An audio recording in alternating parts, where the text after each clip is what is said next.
officially diving into the brand new super epic Stardust Cookie, and I'm telling you guys, they are busted. The brand new Stardust Cookie is a super epic. They're an ambush cookie, and they're going to be placed in the middle line. We currently have them at a max level 75 and a 1-star promotion. As far as their skill, the Wrath of the Stars on a 13-second cooldown, Stardust Cookie will soar into the sky and marks the enemy with the highest attack with the sign of the stars.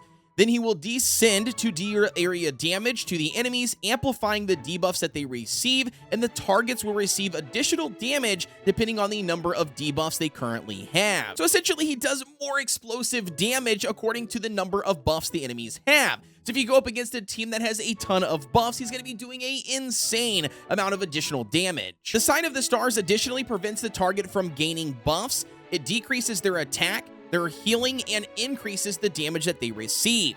If the skill receives a critical hit, the target will then additionally fall asleep. As if the reduction in their attack and healing and increasing the damage that they receive wasn't enough, we now have the ability to put them to sleep. Additionally, if the Sign of the Stars is dispelled, the target and the nearby enemies will receive damage. And after casting his skill, Stardust Cookie will actually gain a damage resistance buff to himself.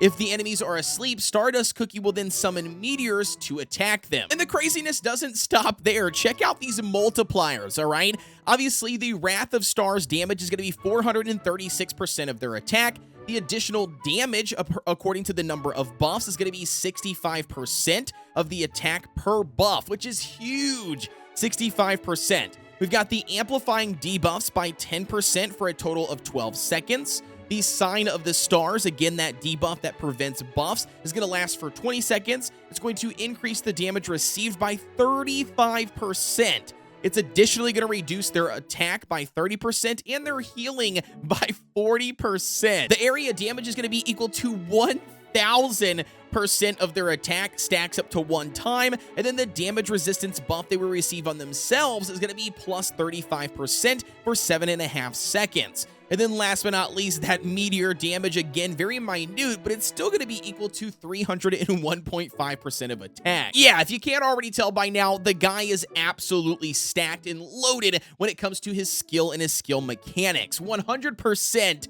going to be changing the meta in the game. Now, as far as the toppings that I'm currently utilizing here for Stardust Cookie, that's going to be a mixed set of 3 searing raspberries and 2 of the apple jellies. Honestly, this is going to be for a balancing between the crit percent and the attack percent. We want to make sure that they do a good, healthy amount of damage when they utilize their skill, but we also want to try to get as many critical strikes as possible, because in doing so, we will take advantage of putting the enemies asleep. Now, obviously, it's only day 1 of the update, so as we discover more information, we might even discover better topping sets for Stardust Cookie. Obviously, I'll do a follow-up video going more in depth and talking about the best toppings of choice. So now, when it comes to the PvE content aspect, Stardust Cookie can 100% be used. Although I will say that I think that Stardust Cookie being a super epic will probably shine the most in PvE content like the Kingdom Arena, it's definitely no slouch when it comes to world exploration or even Cookie Alliance. With its top-notch utility on its skill, it 100% for sure is to make a quick work of any challenge that it comes up against. And additionally, let's not forget that they are also a super epic cookie. And if history has taught us anything, man, with the Cookie Run Kingdom, super epics are very, very strong, and they hold a lot of value, not only at the time that they are dropped into the game, but for several updates in months to come.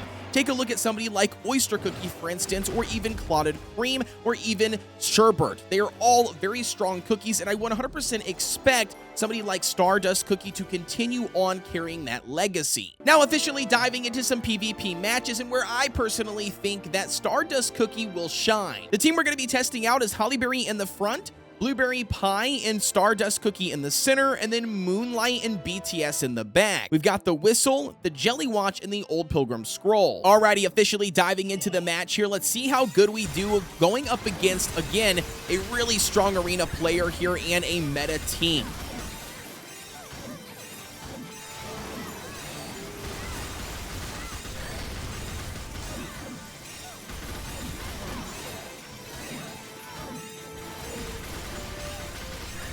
Ooh, do we get the win? Do we get the win? It's so close. Yes, dude, we basically taken out all of their DPS units. So right now we have to get the win. There it is. Very nice, man. Very nice. Overall damage output. Ooh, not bad. Look at this. 2 mil, 2 mil. And then we got 3.7. So again, that's just going to be the mechanics provided by Stardust Cookie's skill. Alrighty, so officially diving into a second match here. Again, a very strong contender I have on my friends list that once again is running a full-on meta team right now that we're seeing in the arena, and they are a very strong arena player in general. I'm very curious to see how well this team stacks up against them. Oh, we took out their Black Pearl. Bro, can we take out their Moonlight? If we take out their Moonlight, it's GG. If we can take out their Moonlight, it's game over for them. Oh, no, dude. Stardust is dead. Oh, my God. How did he not die? How did he not die, dude? Oh, my gosh, dude. Ridiculous. Oh, man. We ended up beating him again. Okay, all right. And interesting. Overall stats. Oh, look at these numbers, dude. 4 million, 3 million, 4 million, 7.4 million, dude. Insane. Yeah, Stardust Cookie definitely shines way more in the Kingdom Arena than he does in the World Exploration. And not only that, this team composition seems to be a very, very strong one, and we're probably going to see it a lot more in the current meta for this season. As far as the toppings go, we're going to be running Holly Berry on 4 solid almonds and 1 swift chocolate. This is basically going to allow us to get the right amount of cooldown that we need to pop off her skill and have the right amount of damage resistance to aid in their survivability. Blueberry Pie is going to be running a full searing raspberry build. Again, the main focus is going to be stacking up as much damage resistance to aid in their survivability and attack percent to aid in the damage output. As for the additional substats, attack speed is really, really good and also cooldown. The brand new Stardust Cookie is going to be running the same set we featured earlier in the video, the 2 apple jellies and the 3 searing raspberries. Again, this is going to be making sure that we achieve a good amount of damage resistance to aid in their survivability, a good amount of crit percent to hopefully get more critical strikes to put the enemies to sleep, and a good amount of attack percent to obviously do more damage. I did get lucky here and did happen to get 8% for the overall cooldown, but I have been told that is not necessary. Moonlight Cookie is going to be running a full swift chocolate build. Again, this is always going to be a balancing act between stacking damage resistance and cooldown. You want to make sure that you can utilize their skill as often as possible while still staying alive. And then last but not least, BTS, as always, is running a full swift chocolate build. Again, this is going to be just stacking up as much cooldown as you possibly can and aiming for anything above 24%. And that's officially going to be wrapping up our first impressions here on the brand new Stardust Cookie. I'm telling you guys right now, he's an absolute monster, and in my personal opinion, a must build for every player that is looking to rank up in the arena this current season. You guys let me know what your thoughts are down below in the comment section, and as always, don't forget, this is the very first day of the update and that Stardust Cookie has been dropped into the game. There are a ton of more testing that's going to be done here throughout the next couple of days and weeks, and with that, as I find out and discover more information, I'll be sure to drop more videos and more guides for you. Don't forget to like, comment, and subscribe here on the channel for everything Cookie Run Kingdom related, and with that being said, as always, I'll see you guys on the next one.